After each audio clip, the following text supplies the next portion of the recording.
Madame la ministre, 4 gouvernements vont signer l'accord de cessez-le-feu, dont 3 gouvernements vietnamiens. Est-ce que cela veut dire qu'il y a 3 Vietnams désormais?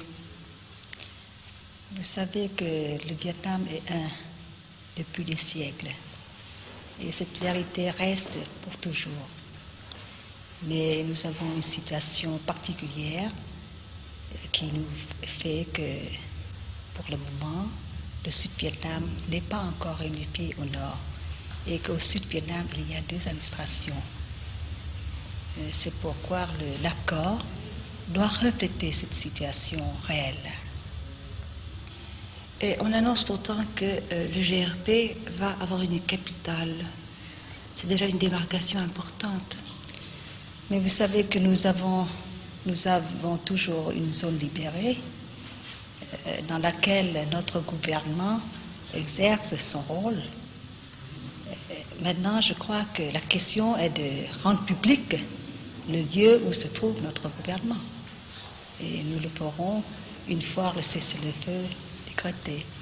Est-ce qu'officialiser justement cette capitale, ce n'est pas reconnaître qu'il existe au sud 2 Vietnams, c'est-à-dire 2 gouvernements, 2 administrations réellement indépendantes l'une de l'autre? Vous savez que la situation actuelle est une situation provisoire, temporaire.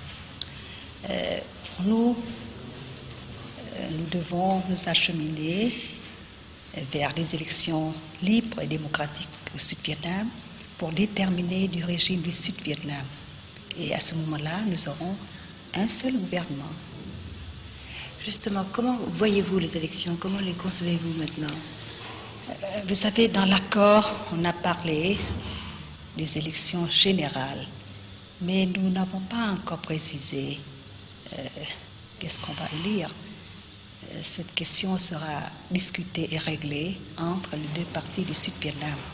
Mais notre position est que pour réaliser le droit de la population du Sud-Vietnam à l'autodétermination, il faudra élire une assemblée constituante et de là déterminer si on doit élire un président ou bien... À l'heure où nous parlons, on se bat encore au Vietnam.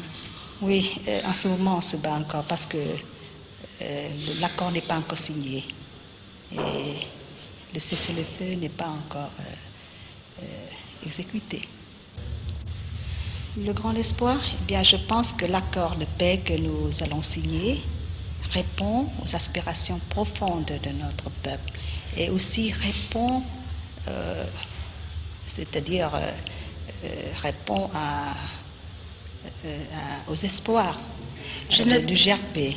J'ai noté, Madame la Ministre, que vous avez dit cet accord de paix. Pour les Sud-Vietnamiens, le cessez-le-feu n'est pas tout à fait la paix.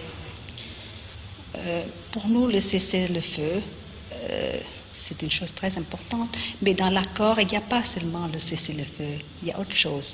Et si on applique strictement les clauses de l'accord, je pense que nous pourrions avoir une paix véritable et durable.